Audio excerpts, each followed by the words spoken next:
अस्सलाम अलैकुम my YouTube family, कैसे हैं आप सब। उम्मीद करती हूँ कि आप सब ठीक होंगे। अल्लाह का शुक्र है मैं भी बिल्कुल ठीक हूँ। और होगी है हमारी नई सुबह। अल्लाह का जितना भी शुक्र अदा करे उतना कम है, तो कामों से ना अपने दिन का करते हैं आगाज। और आज के व्लॉग में क्या मेरी रूटीन है, क्या मैं आपके साथ शेयर करने जा रही हूँ, उससे पहले मेरे चैनल को शेयर, लाइक एंड सब्सक्राइब लाजमी कर लें और बेल आइकॉन का बटन भी लाजमी क्लिक करना, क्योंकि जितनी भी मैं वीडियोस बनाऊंगी ना आप तक आसानी से पहुंचे। मौसम हो रहा है जी चेंज, तकरीबन हो ही चुका है। लॉन अगर मैंने पहनी होती है तो उसमें मुझे ठंड फील हो रही होती है। यहाँ पे मैंने कॉटन का सूट भी पहन लिया, ये मैंने शॉल धो ली है। बेशक धूप निकल रही है, ठंडा ठंडा मौसम है। सुबह को काफी ठंड होती है और उसके अलावा रात को ठंड होती है। उसके अलावा ये विंस मैंने बताना था अपनी में एक प्यारी सी मेरी सब्सक्राइबर है कि ये वाली विंस मैं यूज करती हूँ, एक्स्ट्रा ग्लो वाली। रात को मैं लगा के सो जाती हूँ और सुबह ना अपना जो मुंह है वॉश कर लेती हूँ मैं फेस वॉश के साथ, जो भी आपके पास है। उसके बाद हम लोग यूज कर लेंगे मॉइस्चराइजर, जो भी हमें पसंद होगा। उसके अलावा ये वाला जो लोशन है ये भी बहुत ही ज्यादा अच्छा है। इशार की स्किन बहुत ही ज्यादा डल थी, लेकिन इससे उसकी स्किन काफी ज्यादा अच्छी हो गई है। उसके अलावा ये मैंने आपके साथ शेयर करना है पिलो मॉल्टी ऑर्थो का, जो कि डॉक्टर ने रिकमेंड किया है मेरे हस्बैंड को। ये एक पिलो लिया है, उसके अलावा साथ में ही ना मैट्रेस भी लिया है। दो डॉक्टर्स के पास मेरे हस्बैंड गए थे, उन्होंने मैट्रेस रिकमेंड किया है, क्योंकि जो हड्डी है ना कमर की वो अपनी जगह से थोड़ा सा हट चुकी है, तो उसकी वजह से बहुत ही ज्यादा मसले मसाइल हो रहे हैं। मेडिसिन ये हर चीज चल रही है। तो डॉक्टर ने कहा है कि बहुत ही बेटर है कि ये वाला पिलो और साथ में मैट्रेस ले लो, ये अपनी जगह पे वापस ले आएगी। तो अब अल्लाह का शुक्र है मेरे हस्बैंड यही यूज कर रहे हैं, इधर ही रात को सोते हैं और साथ में वही वाला पिलो यूज कर रहे हैं। तो डॉक्टर कहते हैं कि ये लाइफ में सारी जिंदगी ये चलेगा, ये इसी पे सोना पड़ेगा, तो आपका बहुत ही जल्दी ये रिकवर करेगा और बहुत अच्छा है आपके लिए। तो ऊपर तो बहुत ही कुछ लिखा हुआ है, डॉक्टर भी बना हुआ है, तो अल्लाह उन्हें सेहत दे, तंदुरुस्ती दे, लंबी जिंदगी अता करे। और अल्लाह करे ऐसा ही हो कि बिल्कुल उनका वो जो मसला है ना वो ठीक हो जाए। यहाँ पे मैंने कहा बेडशीट सेट कर देते हैं। अच्छा, चार पाई निकाल दिए, जहाँ पे हमने बाहर ना टपाई रखी हुई थी उधर वाली साइड साइड पे ना चार पाई भी रख दिए और साथ में ना टपाई भी पड़ी हुई है। तो ये दो तीन दफा मेरे रूम की सेटिंग चेंज हो चुकी है, लेकिन अब ना यही वाली सेटिंग रहने वाली है। वैसे भी आगे सर्दियां आ रही हैं, तो ये मैट्रेस नीचे ऐसे ही रहेगा, ना तो फैन की जरूरत है, तो एक ही साइड पे वो पड़ा रहेगा। उसके अलावा आगे शादी भी आ रही है, तो जब शादी आएगी यहीं पे सोना, मेहमानों ने भी सोना है, मेरे घर वाले होंगे, मेरे ननियाल वाले होंगे, तो उन उन तब ना थोड़ी सी सेटिंग चेंज करेंगे, इस मैट्रेस को ना उधर वाली साइड पे कर देंगे। बाकी अल्लाह का शुक्र है यही वाली सेटिंग रहेगी। और उसके अलावा जो मेहंदी करनी है ना हम लोगों ने उधर सेन में ही करनी है, जिधर सामान पड़ा हुआ है। तो वहां पे जो टपाई पड़ी है, चारपाई पड़ी है, उन्हें फिर हम लोग जो टाइम होगा उसको साइड पे हटा के तो उधर ना मेहंदी करनी, मेहंदी हो जाएगी। बस घर में कुछ तैयारियां भी चल रही हैं, शादी की छोटी मोटी ना तैयारियां स्टार्ट हो चुकी हैं। कपड़े कुछ सिलाई करवाना, यहाँ पे ना मैंने कहा सबसे पहले ना मैं रूम की सेटिंग कर देती हूँ। हमारा दिन ऐसे ही गुजरता है, जब हम फ्री होते हैं, बैठे होते हैं ना, डिस्कशन करते हैं कि शादी पे ये करना है, मेहमान आने हैं, इस तरह से एंजॉय करना है। उस तरह से हमारी बहुत ज्यादा प्लानिंग्स चल रही होती हैं। अभी बच्चों के कपड़े लेने, वो भी हम लोग डिसाइड कर रहे होते हैं कि किस तरह के लेने हैं। मौसम अगर गर्म होगा तो फिर उस हिसाब से देखेंगे फुल बाजू वाले लेंगे, अगर बारिशें हुई, ठंडा हुआ, तो उस हिसाब से फिर जो मोटे नहीं होते वो वाले कपड़े ले लेंगे। तो अभी ये यहाँ पे मैं रख रही थी हैंड फ्री, कुछ चीजें इधर मैंने रखनी थी वो रख ली। उसके बाद साथ ही मैं रूम समेट लूंगी और इसी तरह से दिन मसरूफियात में गुजरता है ना यार, पता ही नहीं चलता। अभी तो शादी की तैयारियां भी करनी है, पता नहीं क्या होने वाला है।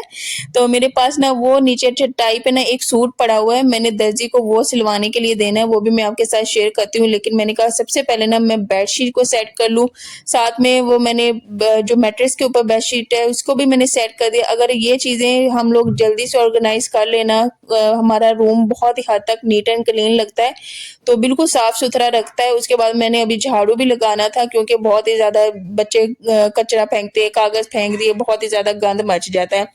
अच्छा, इंसान अगर काम कर रहा है ना तो एक ही वक्त में, एक ही घंटे में तो इंसान के काम खत्म होने का नाम ही नहीं लेते। मेरे तो बिल्कुल भी नहीं खत्म होते। अगर आप लोग एक घंटे में कुकिंग, सफाई, इस तरह की बहुत सी चीजें मैनेज कर लेते हैं तो मुझे कमेंट्स में लाजमी बताना। मेरे से नहीं हो पाता, लेकिन मैं बहुत हद तक कोशिश करती हूँ। अगर मैं काम को शुरू हो गई हूँ ना, तो जितने मैंने काम अपने माइंड में लाए हुए थे, जो मैंने प्लान किया होता है, वो मैं कहती हूँ कि एक ही दफ़ा मैं अगर काम कर रही हूँ तो उस हर काम को ना मैं साथ ही निपटा दूँ, लेकिन हमारा जो जैसे माइंड चल रहा होता है, काम भी एग्ज़ैक्ट वैसे नहीं हमारे चलते। अंदर से चेंजिंग हो ही जाती है, करना कुछ होता है, हो कुछ जाता है। तो ये तो इंसान के साथ चलता ही रहता है। अच्छा, सबसे पहले आप लोग ना मेरा सूट देख लें। ये ना सूट मिला था जब पीछे शादी हुई थी ना, ये मेरी कज़न की सिस्टर इन लॉ की शादी हुई थी, तो वहाँ से ये उनकी तरफ से ये सूट मिला है, उसके ससुराल वालों की तरफ से। कोई रस्म है, सबको सूट देना होता है, तो ये सर्दियों का सूट है। पड़ा हुआ था, मैंने कहा सिलवा लेते, मेहमान आएँगे घर में, बंदा पहन लेता है। ये था इसकी शर्ट थी ये वाली, वो जो मैंने सारा भरा हुआ दुपट्टा, सारी कढ़ाई हुई है, वो शॉल है, उसके अलावा साथ में बाजू भी हैं। जो बैक है ना उसकी वो प्लेन है, ये वाले बाजू हैं।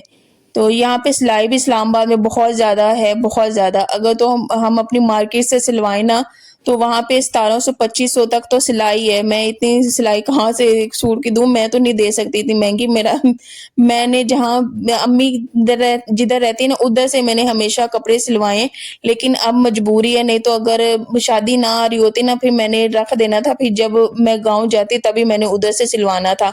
मैंने कहा एक नया सूट ऑलरेडी इंसान के पास पड़ा हुआ है, मेहमान भी आने, शादी भी होनी है, उन्हीं दिनों में चल जाएगा ये। फिर मैंने क्या किया कि जिधर मेरी कज़न रहती है ना, मैंने अपने कज़न को दे दिया। वो ना उधर ले जाएँगे और उधर ही दर्जी को दे देंगे। तो मेरी सिस्टर इन लॉ भी है ना, मेरी जो मेरे हस्बैंड है ना, उनकी बहन, तो उन मैंने उनको दे दिया। वो उधर उन्होंने दर्जी को दे दिया हुआ है और इंशाल्लाह ये सिल जाएगा। उधर ना सिलाई फिर भी 1200 रुपए तक है। तो मैंने कहा चलें 1200 फिर भी मुनासिब है, लेकिन 15 ये होगी 1700, उसके अलावा 2500, ये बहुत ही ज़्यादा सिलाई है, इतनी तो इंसान कहाँ बड़े। हाँ, जो होते हैं रेशमी सूट उनकी तो फिर इस तरह से चलती है। और यहाँ पे ये वाला जो एरिया है ना, ये बहुत ही जल्दी मेसी होता है। इसको जितना मैं सेट कर लूँ ना, इसमें थोड़ी देर के बाद फिर वैसे ही होना होता है। इस चीज़ से मैं बहुत ज़्यादा होती हूँ कि इसको इंसान जितना भी सेट करने की कोशिश करता है ना, ये ऑर्गेनाइज़ करने की चीज़ें इधर-उधर फिर हो ही जाती हैं। कुछ इधर मेडिसिन्स पड़ी होती हैं। अच्छा, मुझे बहुत ही ज़्यादा आसानी होती है, मैंने जो डेली बेसिस पे बच्चों की, उसके अलावा हस्बैंड की मेडिसिन्स होती है ना, वो मैं इधर सामने ही रखती हूँ, ताकि एक इंसान को याद रहे और दूसरा ये है कि इंसान यहाँ से ईज़िली उठा सकता है। इसकी बजाय कि अगर मैं किसी डिब्बे में रखूँ या फिर किसी टोकरी में रखूँ, दराज में रखूँ, तो वो फिर बार-बार निकालो। ये सामने पड़ी होती है, इंसान चम्मच उठाता है, ये चम्मच भी मैंने पास ही रखा हुआ है। बस उधर से धो लिया और इस तरह से मैं यूज़ कर लेती होती हूँ। इस तरह से बहुत आसानी रह जाती है। उसके अलावा मैट्रेस तो ऊपर रख लिया, लेकिन अब इसकी सफाई करना मेरे लिए बहुत ही ज़्यादा टफ होगा। जब भी सफाई डीप क्लीनिंग करनी होगी, मैट्रेस को हटाना, फिर चटाई को हटाना, फिर सफाई करनी, उसके बाद फिर मैट्रेस को रखना, फिर चटाई को रखना। लेकिन कोई बात नहीं, अल्लाह मेरे हस्बैंड को सेहत दे, तो ये मुशक्कत मेहनत भी इंसान कर ही लेता होता है। तो फिर ये कि मैं और मेरे हस्बैंड कह रहे थे हम दोनों मिल के ना इस तरह से कर लिया करेंगे। लेकिन जब डेली बेसिस पे करनी है तो फिर मैं ऊपर से झाड़ू लगा दूँगी। और इस सूट को मैंने पानी में भिगो के थोड़ी देर के लिए रख दिया और उसको मैंने सूखने के लिए डाल दिया। मैंने कहा ये इस तरह से हो जाएगा, उसके बाद ही फिर मैं सिलाई के लिए दे दूँगी। इसके अलावा एक एग्ज़ैक्ट जो नाप होगा ना, वो मैं शॉपर में डाल के दे दूँगी। उसी एग्ज़ैक्ट नाप पे ना तो कुछ बताना पड़ेगा, ना ही इसी तरह से बस सूट सिल के आ जाएगा। और मेरी आंटी ने सूट सिलवाए हैं, वो कह रही थी कि बहुत अच्छी सिलाई करके देता देता है, तो मैंने कहा ठीक है, फिर मैं भी उधर से सिलवा लेती हूँ। और सिर्फ़ मेरा एक सूट है और बाकी घर वाले हैं, उनके भी सूट सिलने के लिए गए हुए हैं। शादी की तैयारियाँ हो रही हैं। कुछ ना कुछ काम घर में चल ही रहे हैं शादी के। जैसा कि अब शादी आ रही, तो इंसान को होता है कि वो फेस क्लींजिंग भी करे, कोई क्रीम भी लगाए। ये हर घर की कहानी है, ये सब मेरे घर की कहानी नहीं है, हर घर की कहानी है। तो मैं तो ये ईशा जो उपटन है ना, वो भी यूज़ कर रही हूँ, बहुत ही अच्छा है स्किन के लिए। उसमें हेल्दी इंग्रेडिएंट्स है, एक तो हल्दी है, उसके अलावा बेसन है और रोज़ वाटर है, ये वाली हेल्दी उसमें चीज़ें। तो इसका कोई साइड इफ़ेक्ट्स नहीं है। अगर इंसान छोड़ेगा भी ना, तो उसके रंग बिल्कुल भी काला नहीं होगा। हाँ, साइड इफ़ेक्ट्स उन चीज़ों के होते हैं, जैसे हो गया ब्लीच, इस तरह की चीज़ें होंगी, इनके बहुत ही ज़्यादा साइड इफ़ेक्ट्स हैं और मैंने ज़िंदगी में कभी भी अपने फेस पे ब्लीच अप्लाई नहीं की। एक दफ़ा अगर इंसान का रंग खराब हो गया ना, तो फिर सारी ज़िंदगी के लिए वो मसला बनता है। और मुझे ना बहुत से लोगों ने बताया था, मेरे प्यारे-प्यारे बहन-भाइयों ने, कि जो इस तरह का वाला डिज़ाइन है ना, इसको ब्रश से साफ करें ना तो बहुत ईज़िली हो जाएगा, लेकिन नहीं हो पाया मेरे से। ये मैंने पानी लिया, साथ में ब्रश लिया, वो डिज़ाइन कुछ इस तरह से बना हुआ है कि अंदर जा ही नहीं रहा था ब्रश। तो हस्बैंड मेरे कह रहे थे मैं बाज़ार जाऊँगा ना, वहाँ से एक ब्रश और तरह वाला मिलता है ना, तो उससे एक तो वो ब्रश मुझे बताया था किसी ने कि जो जूते जिससे नहीं पॉलिश करते वो वाला ब्रश भी हो जाता है। तो इसी तरह का कोई मेरे हस्बैंड बाजार से ले आएंगे तो उससे मैं फिर ट्राई करूंगी, इंशाल्लाह उससे हो जाएगी। अच्छा, जब से ये वाला बेड है ना, मेरे से ये अंदर जो डिजाइन है ये बिल्कुल सही तरह से साफ हो ही नहीं पाए। अब भी मैंने करने की कोशिश की है, बिल्कुल भी नहीं हुआ। अंदर फिर भी मिट्टी थी, ऊपर ऊपर से हो जाता था, लेकिन छोटा छोटा जो अंदर से डिजाइन है ना वो बिल्कुल भी नहीं हो पाया। तो इंशाल्लाह अब मैं दूसरा वो वाला तरीका अपनाऊंगी। तो यहाँ पे हमारी सफाई भी होगी। अच्छा, ये जितने भी मैं काम काज करती हूँ ये मेरे 1 घंटे में नहीं होते। दरमियान में बच्चों को भी कुछ खाने पीने का देना होता है, जैसे कि अब मैं दूध बना रही हूँ तो बच्चों को वो दूंगी। बच्चे दरमियान में लड़ झगड़ भी पड़ते हैं, मैंने उनको भी साथ में जाके डील करना होता है। तो मैं नहीं जानती कि वो इतनी बहनें, बहुत सी बहनें 1 घंटे में इनकी स्पीड होती है, वो 1 घंटे में होगी, या फिर उनके बच्चे तंग नहीं करते होंगे या फिर स्कूल होंगे। उस सूरत में तो इंसान चलो सही है, निपटा सकता है, लेकिन मैंने साथ में वीडियोस का भी काम करना होता है। तो मेरा तो आधा अच्छा खासा दिन लग जाता होता है और मेरी भाग दौड़ लगी होती है। मैंने कहा कि अगर इंसान काम करता है ना उसको बस जल्दी से निपटाने की कोशिश करे, और मैं थोड़ी देर में निपटा लेती हूँ, लेकिन टाइम इंसान को फिर भी लग ही जाता होता है, हर काम करने में अच्छा खासा वक्त लगता है। और यहाँ पे ना मैं खाना बना रही थी, मेरे हस्बैंड अपने लिए लेके आए थे मटन। तो यहाँ पे बस मैं कद्दू मटन बना रही थी। तो मैंने उन्हें कहा था कि आप इन्हें खाएं और आपको खाने की जरूरत है, लेकिन वो फिर मेरे हस्बैंड कहते हैं कि नहीं, इस तरह से कैसे हो सकता है कि मैं खाऊं और मेरा बीवी बच्चा बैठा रहे। तो फिर अल्लाह का शुक्र है हम लोगों ने मिल बांट के खाना खाया। और यहाँ पे सबसे पहले तो मैं उसकी तैयारी कर रही हूँ। अच्छा, खाना बनने में भी ना अच्छा खासा टाइम लग जाए। पता है मैं क्या करती हूँ, कुछ भी, अब जैसे गोश्त में गलाना ना, मैंने उसको गलने के लिए रख दिया और हम लोग नीचे चले गए। नीचे हम लोग 2 घंटे आराम सुकून से हम लोग इंजॉय करके आ गए, और उतनी देर में ना मेरा गोश्त भी गल गया था। और ये मटन है तो मटन गलने में थोड़ा सा टाइम लेता है, लेकिन बहुत ही ज्यादा अच्छा ये मटन था। तो ये बहुत ही सॉफ्ट सॉफ्ट सा था, तो ये जल्दी गल गया था। उसके अलावा मैंने कहा मैं कद्दू जल्दी से काटती हूँ और इसको बस काट के उसके साथ ही मैं फिर बाकी मसाला बना के मैं ना सालन बना लूंगी। तो आटा भी गूंथती हूँ, लेकिन रूटीन इतनी कोई हेक्टिक हो गई है ना कि हर काम बहुत ही ज्यादा वो टफ से टफ हो रहे हैं। तो मैंने कहा कि जल्दी से ये वाली शादी हो जाए ना, तो उसके बाद फिर इंसान अपनी ना नॉर्मल रूटीन पे आए। तो फिर इंसान थोड़ा सा करे कि अपने लिए भी वक्त निकाले। अभी अल्लाह का शुक्र है निकाल लेती हूँ अपने लिए वक्त, लेकिन न जाने क्या बात है, बहुत ही ज्यादा ना मुश्किल हो रही है, बहुत ही ज्यादा मुश्किल। तो मेरी भाग दौड़ लगी होती है, जो सीधी सी बात है। और आप सभी बताइएगा, आप सबके साथ भी क्या ऐसा ही होता है? मुझे कमेंट्स करके लाजमी बताया करें।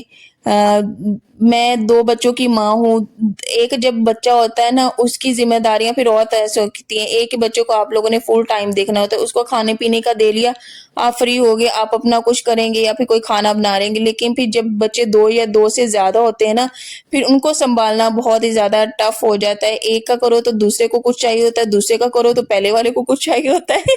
तो ये बहुत ज्यादा इस तरह से बिजी लाइफ हो गई है। तो मैं यही कह रही थी कि जब इशाल थी ना तब फिर भी जिंदगी में ना थोड़ा सा ठहराव था, फिर जब इसी तरह से दूसरा बच्चा हो गया, जिंदगी ने में ना बहुत ज्यादा भाग दौड़ सी लग गई है। तो मैंने कहा कि हमारी माओ की ना हिम्मत है, जिन्होंने 4-4 5-5 बच्चे ना ऐसे ही पाल लिए। और अब पता चलता है कि माँ बाप बनना बिल्कुल भी आसान काम नहीं है, बहुत ही ज्यादा ये टफ फेस होता है। इसमें मैं कहती हूँ अपना आप ही तकरीबन बहुत हद तक मानना पड़ता है। अगर हम कहें कि सर्दियां आ रही हैं तो कंबल में बैठ जाओ, आराम सुकून से मूवी देखें, मूंगफली खाएं, वो एंजॉय करें, तो वो तो हिसाब होता ही नहीं है। अभी से ये सूरत हाल है, तो जब सर्दी आ जाएगी तो काम हम लोग पूरा दिन कंबल में बैठेंगे। बेशक जितनी मर्जी ठंड हो जाए ना, हम माओ ने काम ही करने हैं। तो बहुत ही ज्यादा हिम्मत है हमारी माओ की, जिन्होंने सारी जिंदगी यूं ही भाग दौड़ की। और पेरेंट्स होते हैं कि बस बच्चों की खुशी देखते हैं, उसके लिए फिर जो माँ बाप होते हैं ना, बच्चों की खातिर फिर अपना नहीं सोचते हैं, फिर उन्हें बस बच्चों की होती है और फिर उन्हीं की परवाह होती है, उन्हीं के लिए उनका खाना करना, चीजें करने, सब कुछ किया होता है उन्होंने। तो अल्लाह का जितना भी शुक्र अदा करे उतना कम है।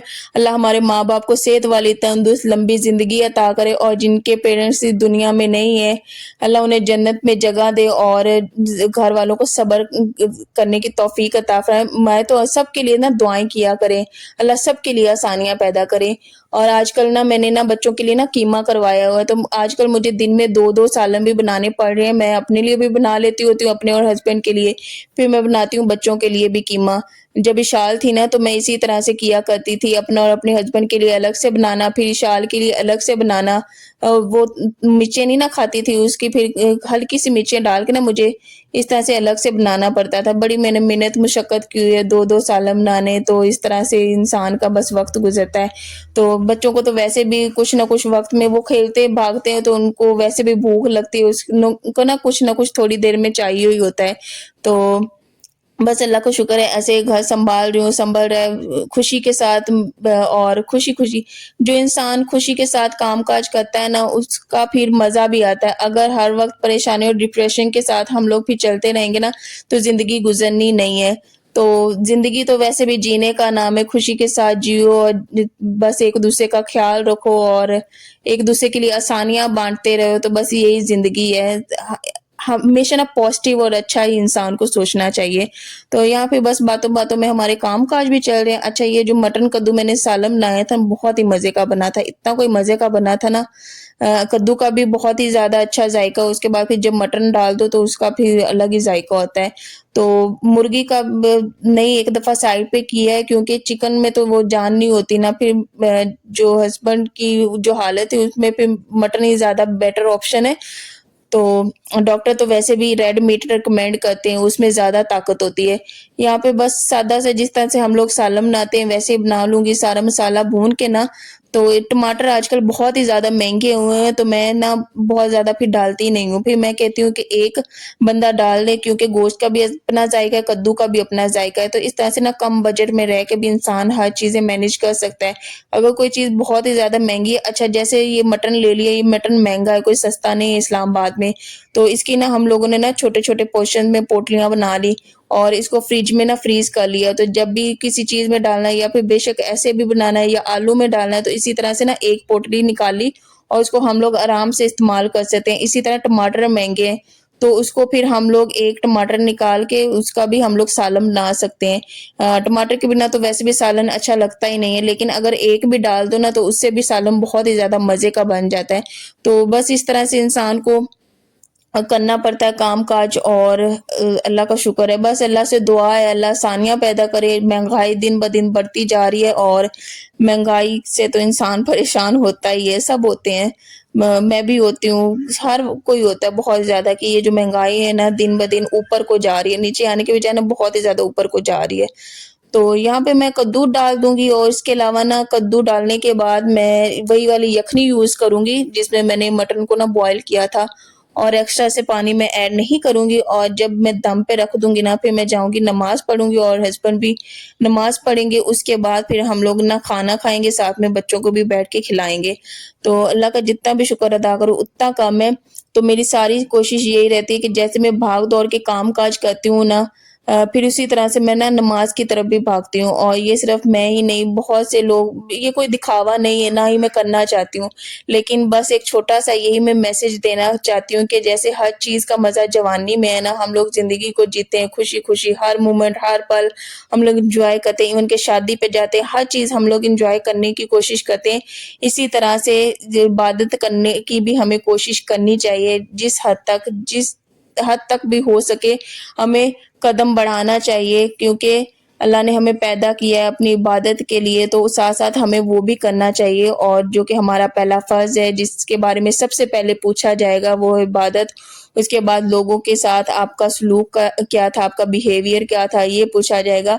तो इन चीज़ों पे भी ना हमें अमल करने की कोशिश करनी चाहिए। दिन तो बहुत छोटे हैं, हम लोग यूँ ही काम में भागते रह जाते हैं, थक भी जाते हैं। मैं ये नहीं कि मैं बिल्कुल भी नहीं थकती, मैं बहुत ज़्यादा थक जाती हूँ। मेरी रात को शाम को बस सोई हुई होती है, लेकिन मैं कोशिश करती हूँ कि अगर मैं काम-काज कर रही हूँ, घर वालों का ख़्याल कर रही हूँ, तो मैं उस तरफ भी जाऊँ जिस तरफ सबसे पहला सवाल होगा, आपसे पूछा जाएगा नमाज़ का, तो मैं नमाज़ भी पढ़ने की पूरी कोशिश करती हूँ और माशाल्लाह मेरे हस्बैंड भी पढ़ते हैं।